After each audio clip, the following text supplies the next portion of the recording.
jeudi 4 septembre 2014. Bonjour, bonsoir à tous. Merci d'être sur Télé Pluriel à l'heure du journal Pulsation, l'essentiel de l'actualité de la journée.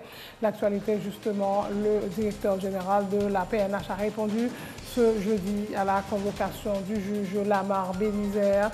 L'audition s'est déroulée sous haute sécurité. Différentes unités de la police étaient mobilisées pour l'occasion. De hauts gradés étaient également présents.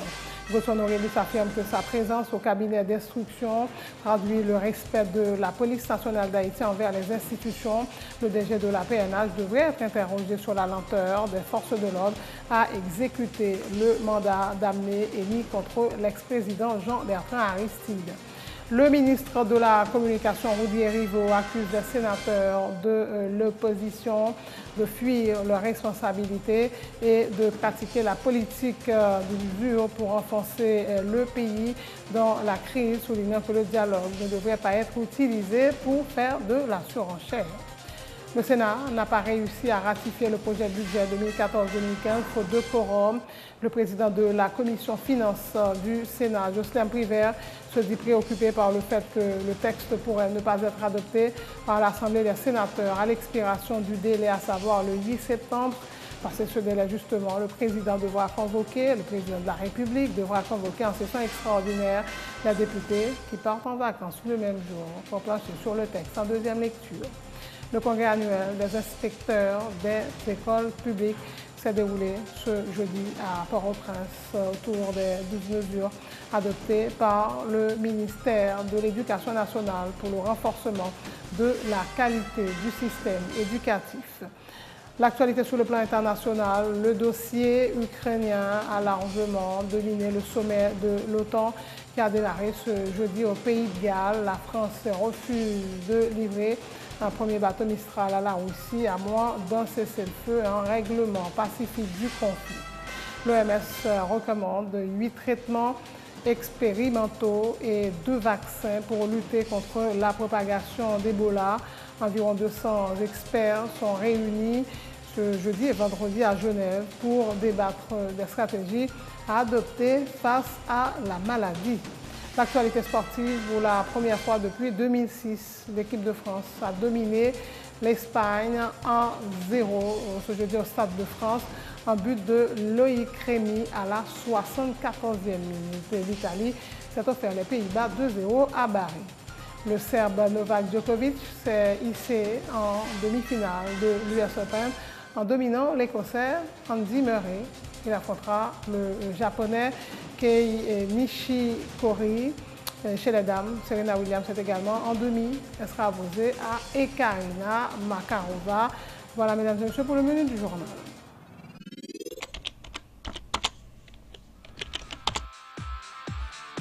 Bienvenue à cette édition d'Information Pulsation, l'essentiel de l'actualité de la journée. Merci de votre fidélité. Bienvenue dans ce premier numéro de Pulsation Week-end.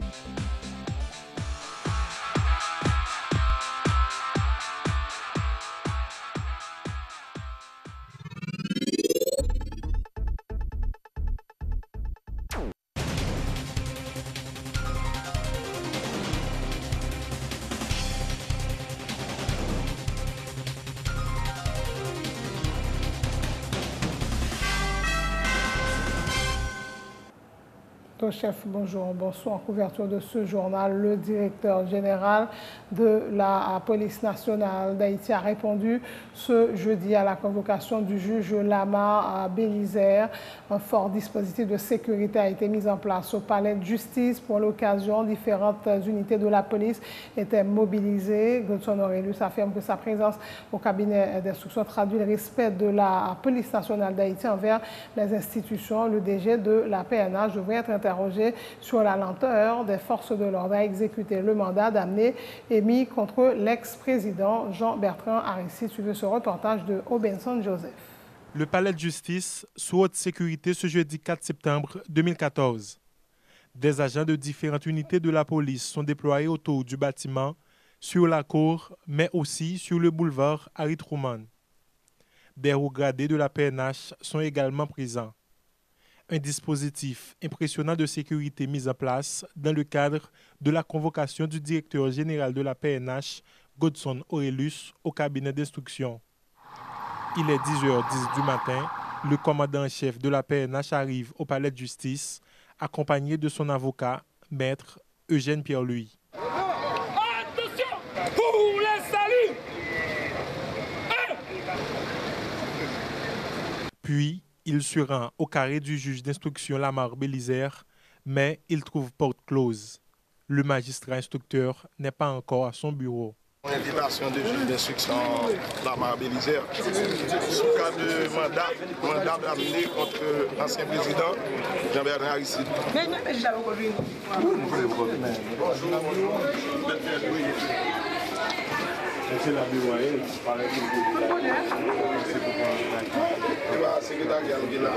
Le directeur de la PNH a dû attendre 20 minutes dans le bureau du doyen avant que le juge Lamar Bélisère ne fasse son apparition.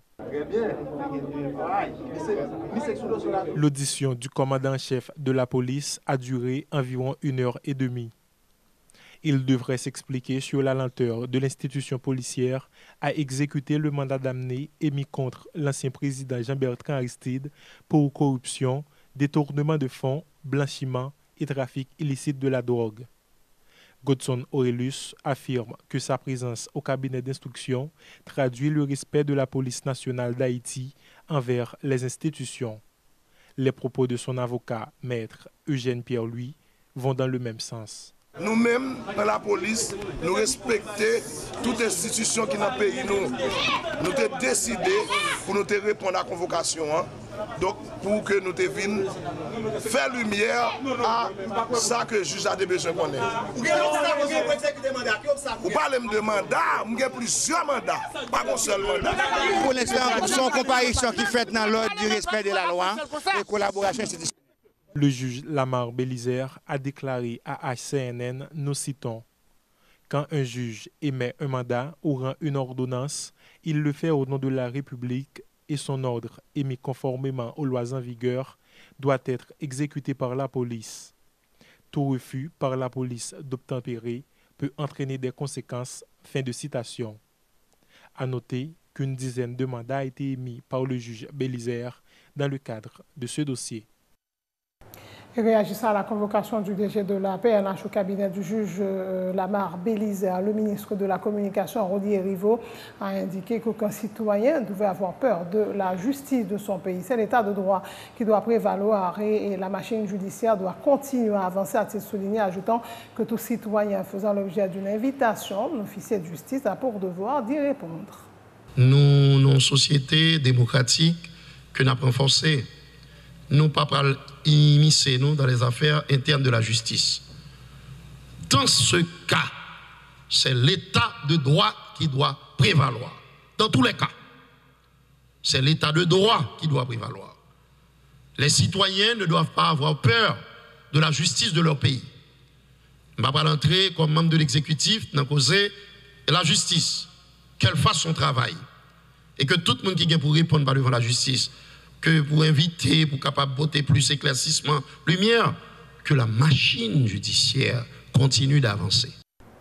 Les sénateurs de l'opposition sont disposés à rencontrer le président Michel Martelly n'importe où, hormis au Palais national et à la primature, a indiqué le sénateur Jean-Baptiste Bien-Aimé, l'un des membres du groupe des 6. Des discussions qui doivent se dérouler dans un cadre serein pour trouver une solution à la crise, a dit le parlementaire, soulignant que l'agenda peut être mis au point par les deux protagonistes. Groupe 6 prêt pour rencontrer avec le président. Nous pas rencontrer dans le palais national, mais groupe 6 a une stratégie. Il doit c'est un seul monde qui représente groupe 6.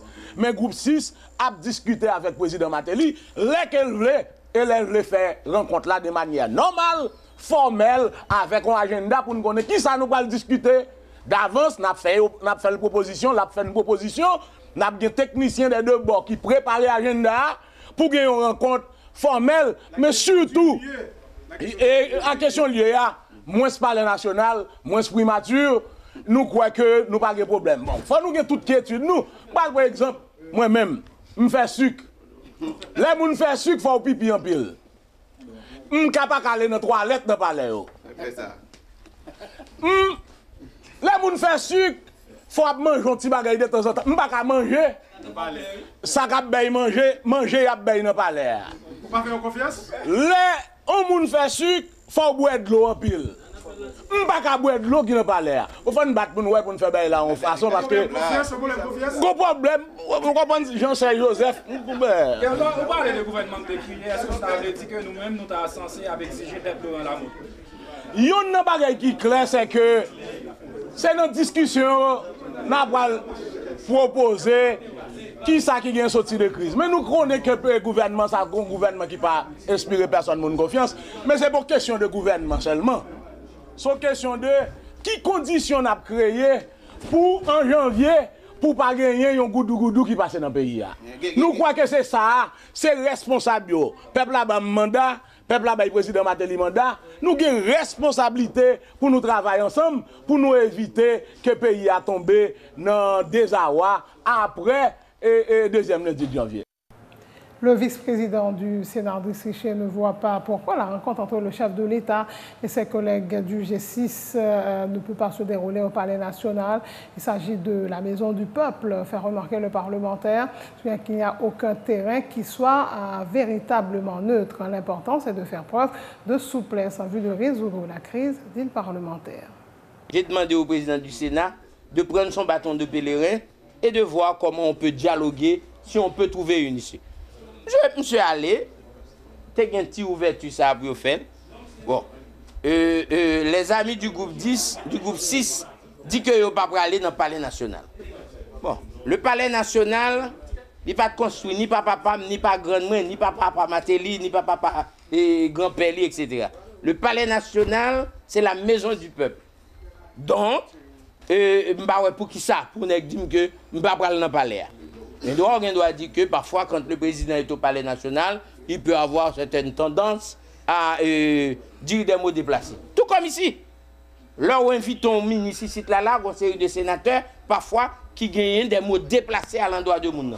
Donc moi, j'aimerais dire que c'est plutôt la souplesse qui doit faire le jeu. Qu'il s'agit du président de la République, qu'il s'agit d'un sénateur, je dis que quand vous avez des individus en face de vous, vous devez vous comporter comme des hommes responsables. Pas moun kap shooter sur moun, dit moun nan tintin, et puis qui fait que parfois le dialogue là pas possible. Moi je suis pour le dialogue. N'a bien aimé que on bagaille débouché, mais faut me dire que il est minuit moins 5 dans l'horloge de la réalité concrète de ce pays aujourd'hui. C'est-à-dire des élections qui se supposées pas faites. Nous arrivons au 8 septembre. Bientôt, c'est le deuxième lundi de janvier. Qui ça va arriver avec les paysans? Alors, dans ce sens-là, même ça me pense que je dis, quiconque mène un combat aujourd'hui, combat ça doit aller dans l'orientation de la satisfaction des besoins fondamentaux du peuple. Que l'exigence sénateur fait pour que le dialogue là déroulé sur un terrain neutre, il va fondé? Terrain neutre, ça n'existe pas. Qui ça que terrain neutre là? Il y a les ranchos, nous disent c'est des jobs pour aller. Il y a le Best Western, nous dit c'est manger, t'as le manger en haut. Il y a le palais, nous dit c'est la lose, la lose. Si on vient là, nous allons dire oh, oui, c'est incursion sous question et parlement. Ça veut dire, la Bible dit ça très clairement. Gros moment crivé, les hommes viennent tellement hautains, fanfarons, ils ne pas même comme ça dit. Parce que la question, c'est de vous asseoir quelque part et puis de dialoguer. Le ministre de la Communication, Olivier Riveau, accuse les sénateurs de l'opposition de fuir leurs responsabilités et de pratiquer la politique de l'usure pour enfoncer le pays dans la crise. Je souligne que le dialogue ne devrait pas être utilisé pour faire de la surenchère. Le ministre Riveau affirme d'autre part que l'article 289 de la Constitution n'est pas adapté à la réalité. Fait remarquer que l'article 12 de l'accord d'El Rancho pourrait être utilisé en dernier recours si les amendements à la loi électorale ne sont pas votés par le Sénat de la République. Il y a une énième tentative qui était faite de côté honorable sénateur de la République via le président du Grand Corps. Côté où adressé une correspondance au président de la République pour solliciter une rencontre afin de discuter justement de la question électorale et d'autres sujets. On a dit que pour nous-mêmes dans le gouvernement, dialogue oui, mais dialogue là pas capable de servir pour capable de faire chantage. Il n'est pas capable de servir pour faire surenchère. Dialogue là pas de servir de refuge pour des déstabilisateurs qui concoctent le chambardement, la violence, la pagaille et le chaos. Il pas de servir de refuge pour Monsayo. Il pas doué servir tout de prétexte à des gens, même si c'est un sénateur ou bien n'importe qui soit, pour capable fuir responsabilité. Oui au dialogue, mais non à toute idée de faire passer le temps pour capable porter de l'eau dans le moulin démagogue qui pas veut que gagne la paix, qui pas veut gagne stabilité. Si pour nous chita pour dialoguer, pour que nous plancher, pour que sénateur plancher sous amendement à la loi électorale, oui, à bien dialogue pour capable discuter, par exemple, l'inscription des partis politiques, retardataires. Le sénateur Moïse Jean-Charles, que Mourelé, ça le dit, hein. Il dit, bon, pas question de dialogue. Ça allait, oui, aller. C'est le chaos, la pagaille, le désordre, la violence. On dit, il peut continuer à fantasmer, il peut continuer à délirer, il peut rêver, j'éclaire toujours, mais ça ne se passera pas ainsi. Donc, cette affaire de 289 ou autre, c'est un artifice, d'ailleurs très maladroit, pour capable de faire temps passer. Il y aura des élections dans ce pays, que ce n'est pas souhaitable d'aller vers la mise en application de l'article 12. D'ailleurs, il dit que c'est toutes les parties pour qu'ils constatent qu'il y a un problème. Même d'où c'est ultime recours qui a existé si un rien pas marché du tout. Sans transition, le Sénat n'a pas réussi à ratifier le projet de budget du prochain exercice qui débute le 1er octobre prochain. Des membres du Grand Corps avaient fermé la séance programmée à cette fin. Les pairs conscrits étaient partagés sur la nécessité d'exiger auprès du Premier ministre, également ministre de la Planification, s'expliquer sur l'utilisation des ressources mises à sa disposition. Le président de la Commission Finances du Sénat, Jocelyn Privert, rappelle que le délai calendaire durant lequel le texte doit être voté expire au 8 septembre et passé ce délai, justement, le président de la République devra convoquer en session extraordinaire les députés qui partent en vacances le même jour pour plancher sur le texte en deuxième lecture. Hier, principal échange dans deux groupes de sénateurs au budget, c'est certains sénateurs qui croyaient que présence ministre planification était indispensable pendant la période d'examen. C'est vrai que dans une correspondance qui est adressée à ministre planification pour te répondre, comme les autres ministres, à la demande de la commission pour te expliquer la procédure qu'ils ont utilisée pour élaborer le budget et garantir que les fonds internationaux qui seront mobilisés et privés, c'est le ministre de la planification et de la coopération externe qui gagne prérogative ça. Malheureusement, pour des raisons que je vais expliquer plus tard, il n'est pas venu et certains collègues ont jugé que faut le venir. Tout aussi bien que d'autres collègues qui estimaient que le fait que le pas venu, ça pas doué un obstacle au budget à voter. Au contraire, l'elle pas venu pour venir défendre le budget, le Parlement a prérogative pour faire des amendements importants dans l'enveloppe budgétaire qui est accordée à ministère. Et c'est tous deux points ça échange a fait et par la suite il y a deux sénateurs malheureusement encore une fois qui infirmé quorum qui fait que séance n'a pas abouti hier et que le budget n'a pas arrivé voter hier. Si l'Assemblée des sénateurs décide que pour budget à voter, il faut que la commission lui remette le travail, lui refait deux nouvelles invitations, que gagne deux nouveaux ministres pour venir, la commission travaille pour l'Assemblée. Quel délai la loi? J'ai toujours expliqué à mes collègues que le délai calendaire que le Sénat a pour voter budget, il est fixé au 8 septembre. Donc, est-ce que entre aujourd'hui et le 8 septembre, la commission a bien temps invité d'autres monde pour permettre de respecter le délai? Mais attention, l'aime dit délai 20 jours, c'est 8 septembre. Ça ne veut pas dire que le budget n'a pas qu'à voter le 15, il n'a pas qu'à voter le 12, il n'a pas qu'à voter le 13. Le problème, c'est que la Chambre des députés lui prend en vacances le 8 septembre. Or, si le budget n'a pas été voté entre cette période pour permettre que le deuxième vote soit fait par la Chambre des députés, absolument, il faut s'attendre à une convocation à l'extraordinaire. Or, cette convocation à l'extraordinaire, seul le président dispose de cette prérogative. Et voilà pourquoi le délai pour moi est indispensable. Le sénateur Jean-Baptiste Bien-Aimé déplore l'attitude des pro-gouvernementaux qui, rapporte-t-il, avaient décidé d'infirmer le quorum au moment où les discussions tournaient autour de la nécessité que le Premier ministre réponde à l'invitation des commissaires, une attitude qu'il juge suspecte et qu'il assimile à des manœuvres visant à empêcher le Grand Corps de remplir ses prérogatives consistant à contrôler l'action du gouvernement. Moi-même, je pense que c'est une stratégie. Si nous regardons la séance hier, là, séance hier là, nous avons gagné des sénateurs qui ne pas venir dans la séance, c'est des gens dans sénateurs qui disent qu'ils ont démissionné pour le gouvernement. C'est-à-dire des sénateurs et tête yo calé. L'en gade nous des sénateurs qui infirment séance là, hier nous c'est des gens qui pisent qui pi proche du gouvernement. Ça fait nous paniquer, ça fait nous des problèmes parce que nous c'est un plan. Nous estimons que c'est un plan du gouvernement pour budget pas passer pour permettre yo prendre budget yo te proposé ou bien le budget proposé et par la Chambre des députés. C'est une stratégie du gouvernement pour permettre que yo continue faire gagotte avec l'argent pays pour permettre yo échapper à contrôle du Parlement. C'est vraiment inquiétant pour le pays parce que ça qu'a fait là, c'est nous voyons que c'est sénateur qui dit qu'il a défendu le gouvernement, c'est eux-mêmes qui ont filmé comme hier. Nous exigeons que le ministre qui concerne eux, yo viennent répondre à une question commission. N'a fait ça avec tout respect, mais on a un problème qui présente si on a une droite langue supérieure, ça ne va pas empêcher que la population doit être la langue ou bien femme non. Mais nous croyons qu'il faut venir devant la commission pour venir une explication sur le budget que nous te mettons à disposition. Il faut que yo vini pour dire pour qui ça budget de fonctionnement a augmenté de 200-300%.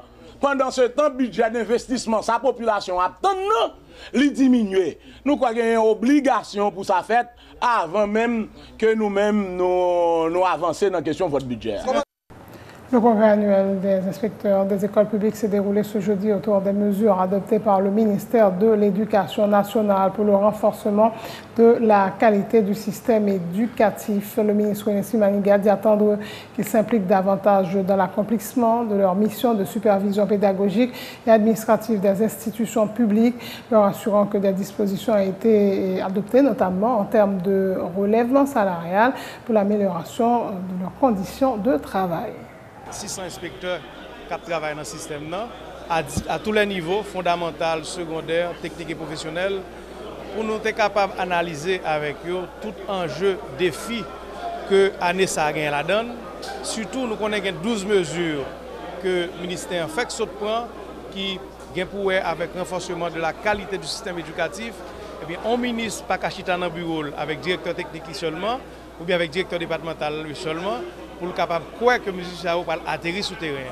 Donc il était tout à fait normal, logique que nous réunissons tout inspecteur là pour nous capables de faire dans des ateliers, discuter avec eux mesure par mesure, où est qui gens nous parle faire application, mise en œuvre concrète là. Et on parle sortir tout avec un manuel révisé de qui gens on parle gérer question inspectorat, supervision pédagogique, supervision administrative. Animation, on va le faire en tant qu'inspecteur dans le rôle que vous gagnez, qui pratiquement va le redéfinir tout en fonction de nouveaux dispositifs que le ministère a. Là, nous dit par exemple, nous allons mettre toute l'école qui a plus de 80% échec, l'école publique, plus l'école que nous subventionnons, l'inspecteur va même un pilier dans la mise en œuvre mesure ça. Donc, il faut être là. Il faut comprendre, il faut partager. Alors, ministre, c'est une question de l'échec qui gagne l'examen à l'essence, c'est cause de manque de formation et inspecteur. Bon, je ne vais pas dire que ce n'est pas manque de formation inspecteur, c'est peut-être manque d'implication, manque d'outils, manque de moyens, tout. Donc, c'est vrai que nous, en pile fois, nous connaissons aujourd'hui, il faut que nous ayons non seulement plus d'outils, mais tout plus motivation. Donc c'est pour ça qu'on a discuté avec eux sur la question relèvement salarial à partir d'année ça pour l'inspectorat tout. Même gens tout, on a tant de eux, plus engagement, plus responsabilité. Nous avons plein de formation tout que nous avons en œuvre pour l'inspectorat parce que on pas inspecteur à vie ou pas de formation compétence à vie, si pas renouveler année après année, ou a des difficultés pour capable véritablement faire ça que le ministère attend de vous, ça que l'école attend de vous, ça que le directeur de l'école attend de vous, ça que les parents attendent tout dans l'inspecteur.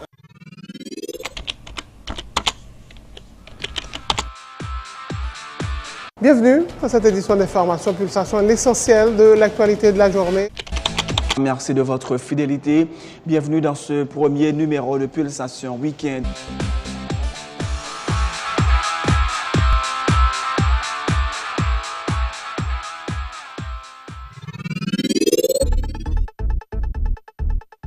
Et voilà, c'est la fin de ce journal. Le rappel des titres. Le directeur général de la PNH a répondu ce jeudi à la convocation du juge Lamar Bélizaire. L'audition s'est déroulée sous haute sécurité. Différentes unités de la police étaient mobilisées pour l'occasion. Le haut gradé était également présent. Godson Aurelius affirme que sa présence au cabinet d'instruction traduit le respect de la police nationale d'Haïti envers les institutions. Le DG de la PNH devrait être interrogé sur la lenteur des forces de l'ordre à exécuter le mandat d'amener émis contre l'ex-président Jean-Bertrand Aristide. Le ministre de la Communication, Rudy Erivo, accuse les sénateurs de l'opposition de fuir leurs responsabilités et de pratiquer la politique de l'usure pour enfoncer le pays dans la crise. Le dialogue ne devrait pas être utilisé pour faire de la surenchère, a dit le ministre Erivo. Le Sénat n'a pas réussi à ratifier le projet de budget 2014-2015, faute de quorum. Le président de la commission finances du Grand Corps, Jocelyn Privert, se dit préoccupé par le fait que le texte pourrait ne pas être adopté par l'Assemblée à l'expiration du délai, à savoir le 8 septembre. Passé ce délai, justement, le président de la République a convoqué en session extraordinaire les députés qui partent en vacances le même jour pour plancher sur le texte en deuxième lecture. Le congrès annuel des inspecteurs des écoles publiques s'est déroulé ce jeudi à Port-au-Prince autour de 12 mesures adoptées par le ministère de l'Éducation nationale pour le renforcement de la qualité du système éducatif. L'actualité internationale, le dossier ukrainien a largement dominé le sommet de l'OTAN qui a démarré ce jeudi au Pays de Galles. La France refuse de livrer un premier bateau Mistral à la Russie à moins de cesser le feu et un règlement pacifique du conflit. L'OMS recommande 8 traitements expérimentaux et 2 vaccins pour lutter contre la propagation d'Ebola. Environ 200 experts sont réunis ce jeudi et vendredi à Genève pour débattre de la stratégie à adopter face à la maladie.